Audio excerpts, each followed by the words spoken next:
Ça y est, Indra, elle rentre à l'école, je vais la débourrer. Enfin, je vais la débourrer. On va déjà commencer à travailler tranquillement. On va pas dire que je vais la débourrer. Je vais pas Donc, monter ouais, dessus tout de suite, ça. dans un mois, tu lui mets le mort, la selle, le filet et hop, hop, hop, à la Et, Wallaguette. je vais sauter 160, bah ouais, carrément. Tu diras, elle a quel âge? Elle a 5 ans en plus déjà, non? 4? Non, Non, 4. 4. 4, ouais. Ouais, comment Mm. ça vieillir pour être débourré, hein? Non. Tiens, et si c'était le sujet du jour, le débourrage? Eh oui, je crois que c'est une très bonne idée parce qu'on a plein de choses à vous dire sur le sujet. Alors accrochez-vous parce que celui-là, à mon avis, il va être un peu plus long, hein. Ok, alors on va commencer. On va commencer. Est-ce que tu veux bien faire l'introduction cette fois-ci? Allez, ben bonjour à tous, bonjour Océane, bienvenue sur le Magic Talk et Cast, le podcast qui met de la magie dans la vie de vos chevaux. Bonjour! Ça va Donc Océane? aujourd'hui, comment? Ça va? Bah, écoute, ça va bien, je suis super contente, mes chevaux vont bien, j'espère que tu vas bien aussi. Tout va bien, tout va bien. Ok, alors on va attaquer aujourd'hui le sujet, ça va être le débourrage, parce qu'en fait, il y a vraiment beaucoup de choses à dire. Alors, ça va pas être un podcast très scientifique, ça va être surtout notre opinion et notre expérience sur les jeunes chevaux qui vont être présentés cette fois-ci. Donc, on espère que le format va vous plaire. Voilà, sachant que ça va surtout être sur des choses qu'on a entendues dans des écuries dernièrement ou pas, des petites choses qui nous font hérisser les poils et qu'en tant que pro, on ne peut pas toujours se permettre de faire des réflexions parce que malheureusement, notre place est parfois compliquée à trouver. Donc, on voulait vous partager ce podcast en disant que plus il y a de personnes qui l'écoutent et qui le partagent et plus on arrivera à faire passer les informations sur, on va dire, la croissance et l'évolution psychologique et physique du cheval. Exactement. Du coup, je te propose qu'on commence par la croissance. Tu veux peut-être en parler brièvement? Ouais, alors bon, je pense que vous avez déjà tous vu tourner sur Facebook ou Insta ou enfin sur les réseaux en général la photo où il y a tous les os et à quel moment ils finissent leur croissance avec le cartilage, etc. Donc en règle générale, on va dire qu'un cheval finit de se consolider vers 7, 8 ans pour certains chevaux. Mais ça ne veut pas dire qu'ils ont fini leur croissance pour autant, parce que vous le remarquerez peut-être, il y a des chevaux qui, à 8 ans, prennent d'un coup 3 centimètres. Et en réalité, c'est juste parce que leur masse musculaire se développe. Et que si la masse musculaire se développe, ça veut dire que votre cheval physiquement, il change et qu'il peut avoir des douleurs. Alors, ce n'est pas de la croissance osseuse ou articulaire, mais c'est quand même un cheval qui se développe et qui change. Donc, ça, c'est important d'en tenir compte. C'est-à-dire que votre cheval, à 8 ans, il peut faire ce qu'on pourrait appeler une crise de croissance, même si le terme est peut-être pas tout à fait adapté à ça. Pour le coup, c'est quand même une croissance. C'est juste que c'est vrai que dans la tête des gens, la croissance, c'est typiquement articulaire. Il faut savoir aussi que les grands modèles, ils ont tendance quand même à avoir une croissance plus longue que les petits modèles. Ça, c'est un adage qui est quand même assez connu. J'en ai fait l'expérience personnelle. Bon, vous êtes au courant à travers des podcasts, mais j'ai un cheval qui s'appelle Émir, que j'ai acheté à 7 ans, qui nous a fait 2, 3 crises de croissance sur l'année des 8 ans. Il faisait déjà 1m72 quand je l'ai acheté, il fait 1m75 passé là. Je suis ravie. Donc voilà, un cheval, ça peut grandir tard. Et je voudrais aussi revenir sur un point. On dit, 3 ans, c'est trop tôt pour débourrer les chevaux, leur demander de travailler, etc. Mais en fait, c'est pas tout à fait juste parce que tout dépend du type de travail qu'on leur demande. Et un cheval, en fait, tout au long de sa vie, son squelette va changer. C'est normal. Ses os vont se remodeler, c'est-à-dire que les os vont s'adapter au travail qu'on leur demande. Et par exemple, un poulain, si vous lui faites passer une barre d'obstacle toutes les semaines, alors je ne vous demande pas de lui faire passer une barre à 150 centimètres, mais si vous lui faites passer une petite croisillon à partir de ces 6 mois, vous verrez que ses os vont changer et vont s'adapter à l'obstacle parce que c'est comme ça que le corps est fait. C'est comme ça que le corps humain est fait aussi. S'il y en a parmi vous qui font de la course, notamment de la course sur route, si vous arrêtez pendant un petit moment et que vous y remettez, vous allez avoir très mal au tibia et c'est normal, c'est parce que les os de votre tibia sont en train de se remodeler.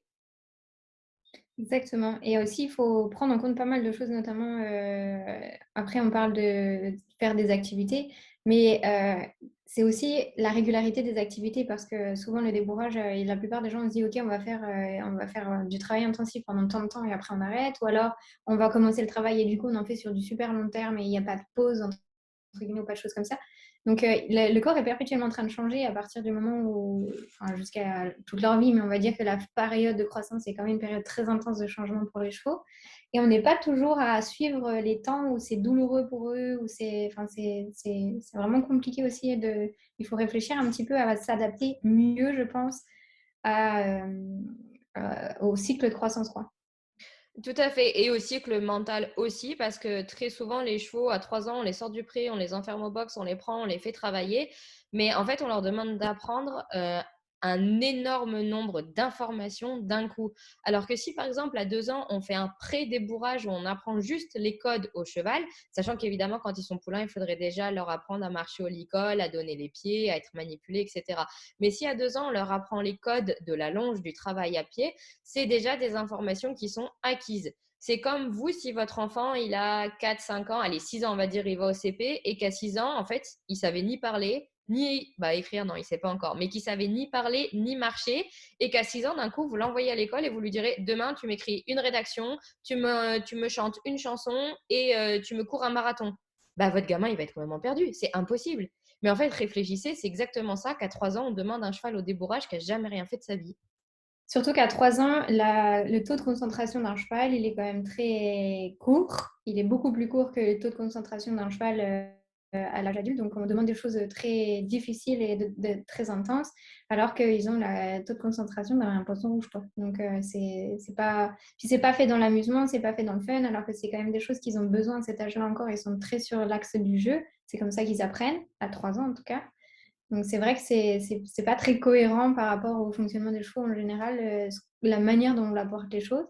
Moi, il y a un truc que j'avais quand même envie que tu nous parles aussi, c'est, comme tu l'as dit, ils étaient au parc tranquille et d'un coup, ils finissent en boxe. Donc, déjà, ils marchent moins, ils n'ont pas la même type d'alimentation. Est-ce qu'on peut pas revenir là-dessus, sur ce mode de vie qui change du jour au lendemain et sur ses conséquences, du coup? Si, tout à fait. Alors, sachant que déjà, il y a une étude, alors je n'aurais plus le nom de qui l'avait fait, mais il y avait une étude déjà qui avait observé, par exemple, des poulains d'entre 6 mois et 1 an, et avait comparé des poulains déjà qui vivaient au pré et des poulains qui vivaient en stabulation.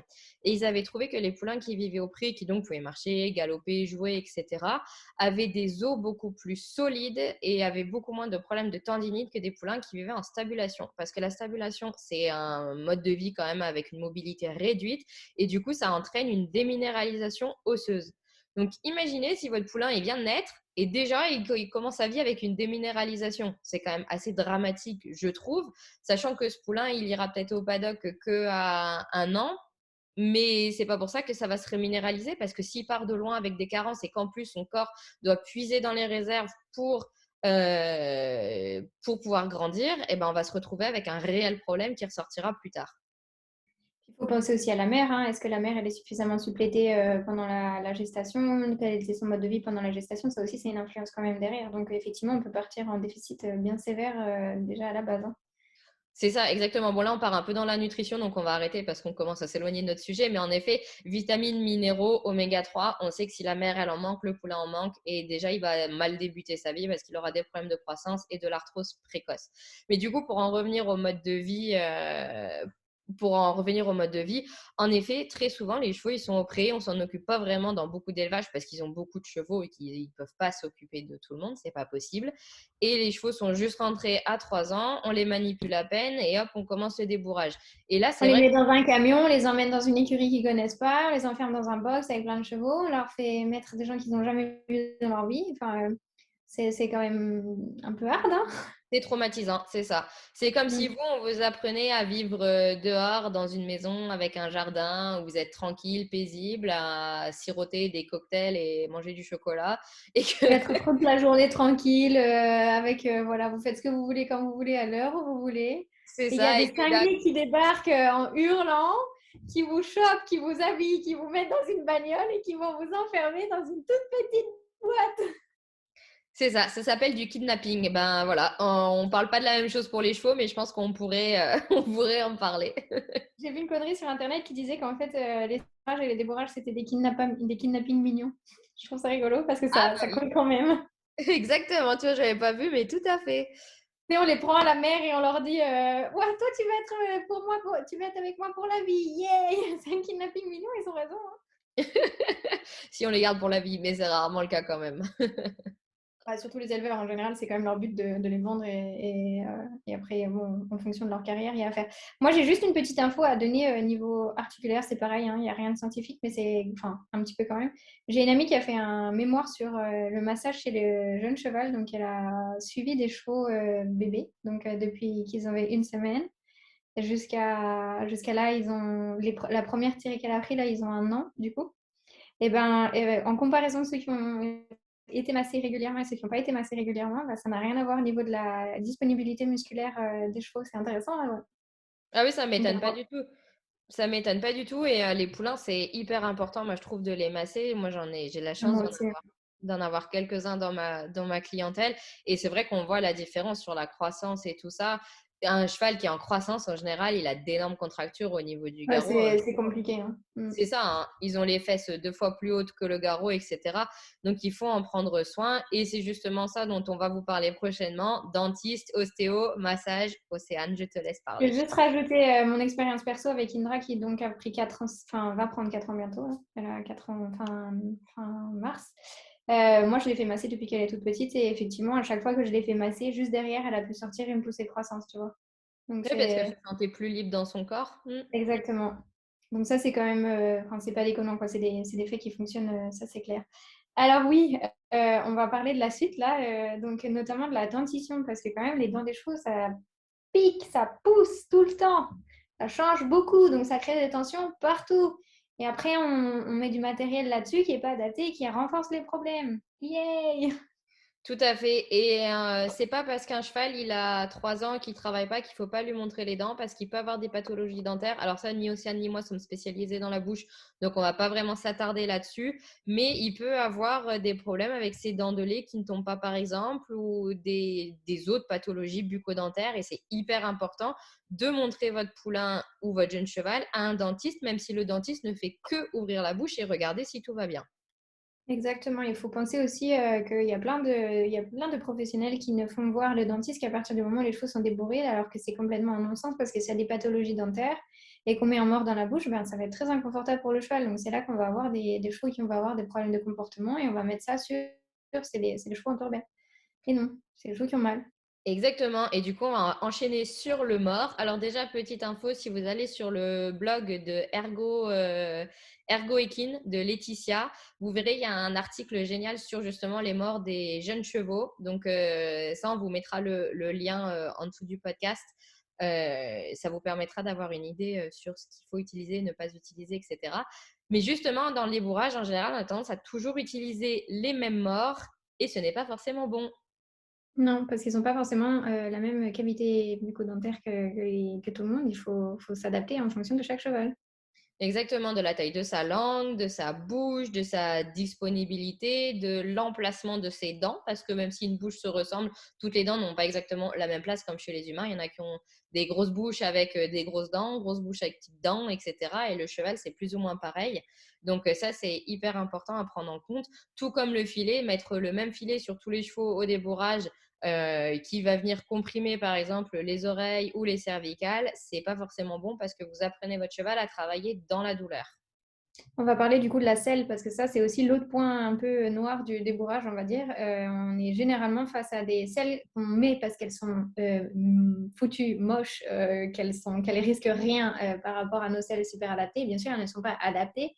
Et on les met sur tous les chevaux. Pourquoi?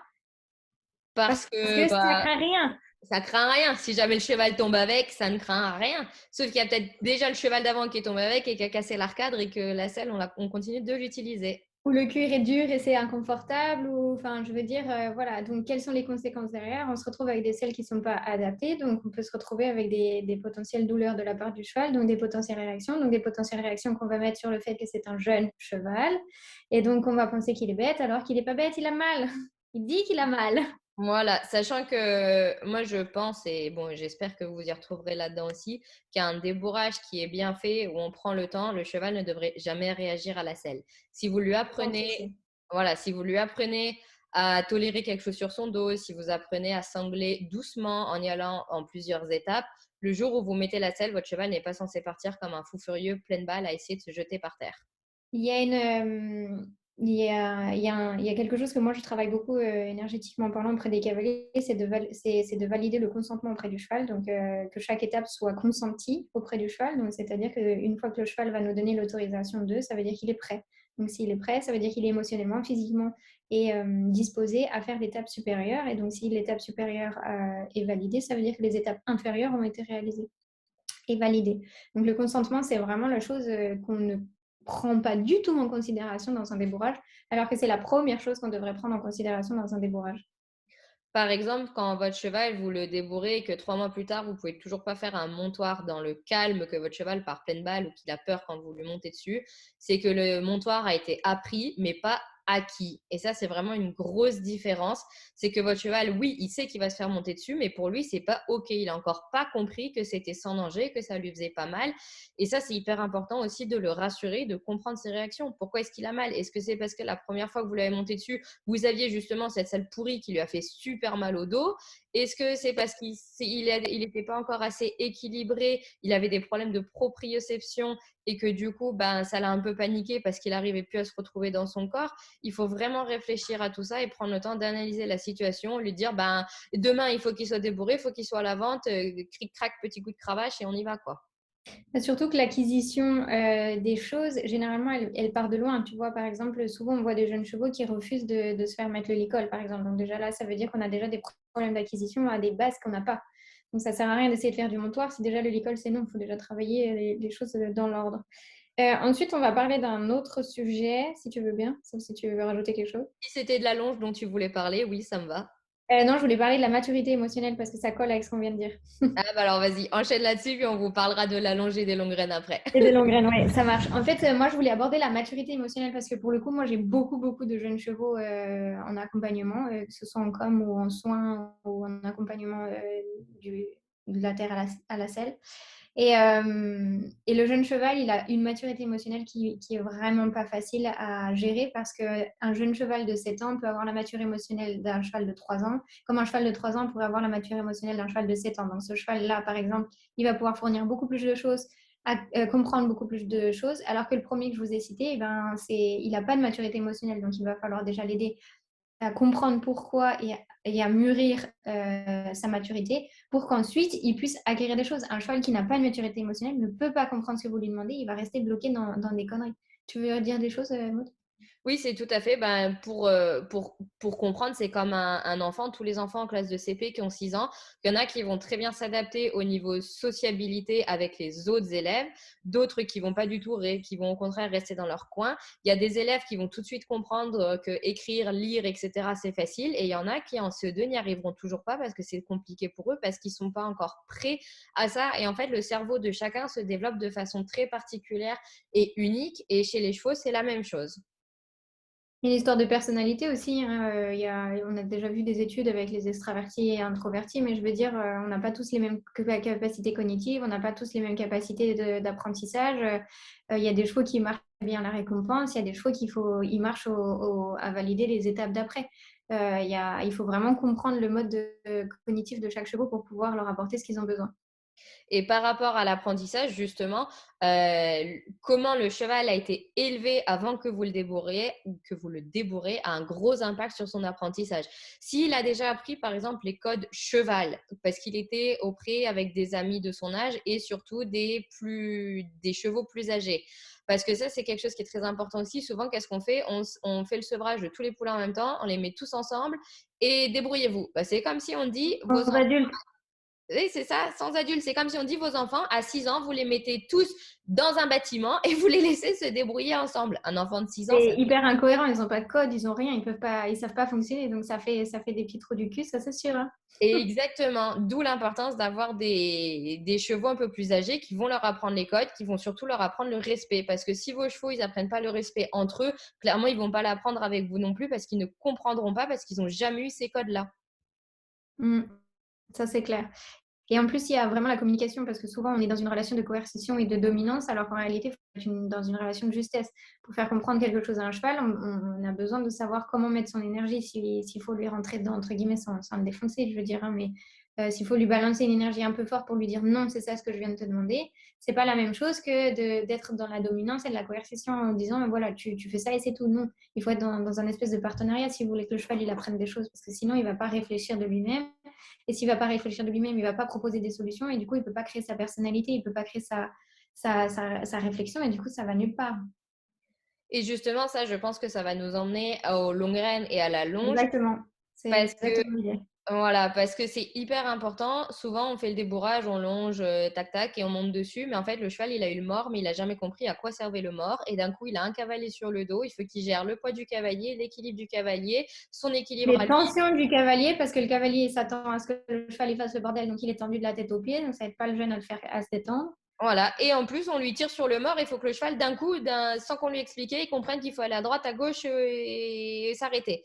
Donc ça, je pense, enfin, les longues graines avec Océane, on aime toutes les deux beaucoup ça parce que ça permet Mm. de faire comprendre beaucoup de choses au cheval, de lui mettre des codes et de lui expliquer justement sans que le cheval n'ait à se soucier d'autre chose. Il a son équilibre, il est au sol, il a personne sur le dos et ça peut permettre vraiment d'avancer. Et ça, dans le débourrage, on n'en voit pas assez. Alors maintenant, si vous écoutez ce podcast, je préfère le dire, évidemment, tout le monde ne fait pas les débourrages de la même façon et heureusement, il y en a qui prennent le temps et qui font étape par étape, etc. Mais si on vous parle de ça aujourd'hui, si on a fait ce podcast, c'est parce qu'on voit encore dans trop d'écuries, qu'on entend encore dans trop d'écuries ce genre de choses.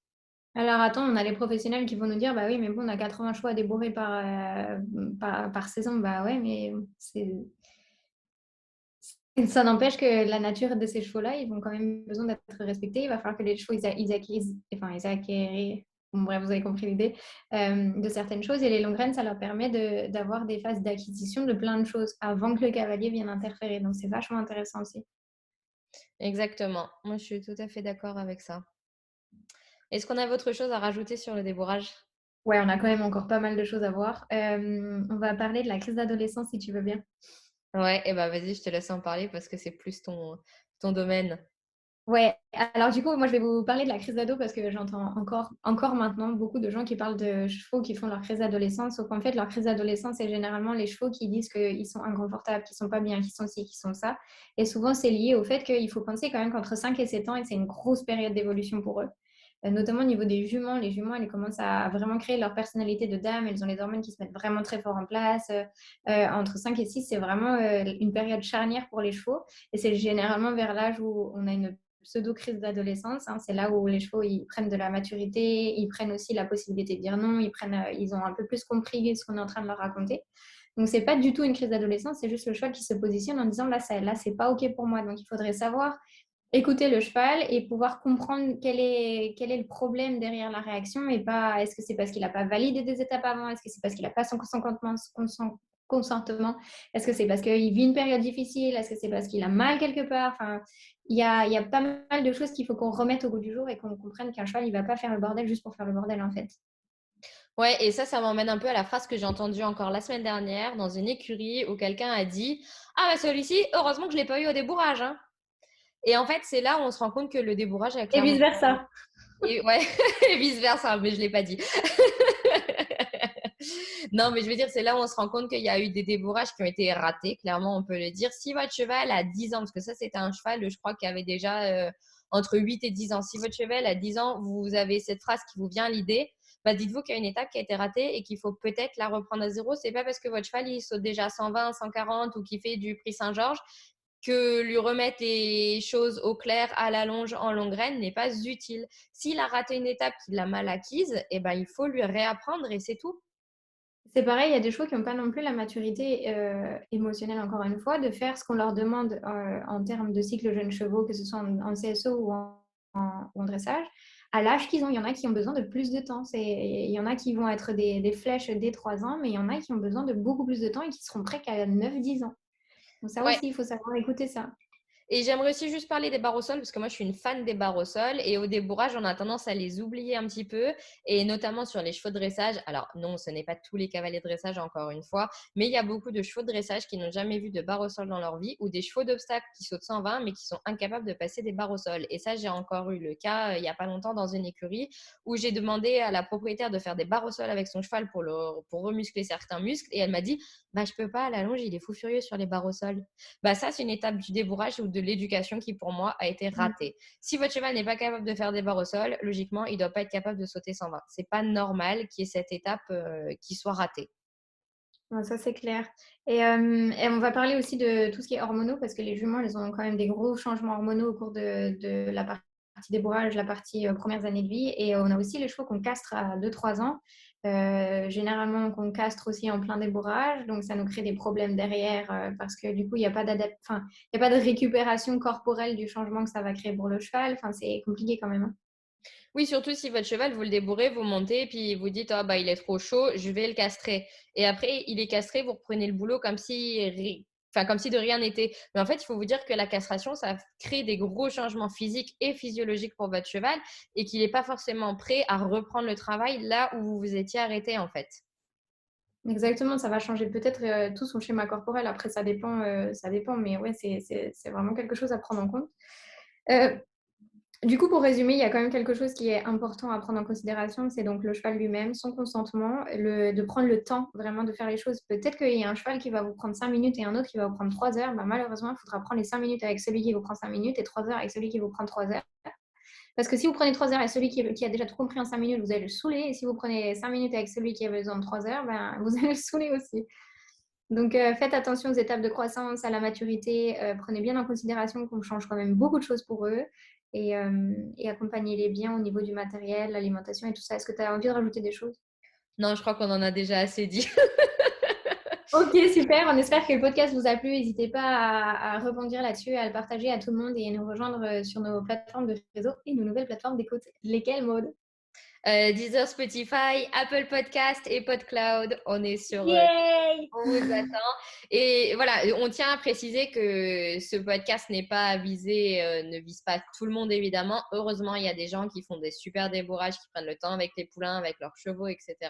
Mais malheureusement, nous en écurie, on voit encore et on entend encore beaucoup trop de choses comme ça. Et c'est pour ça qu'on a eu envie de faire ce podcast qui changeait un peu de ceux habituels.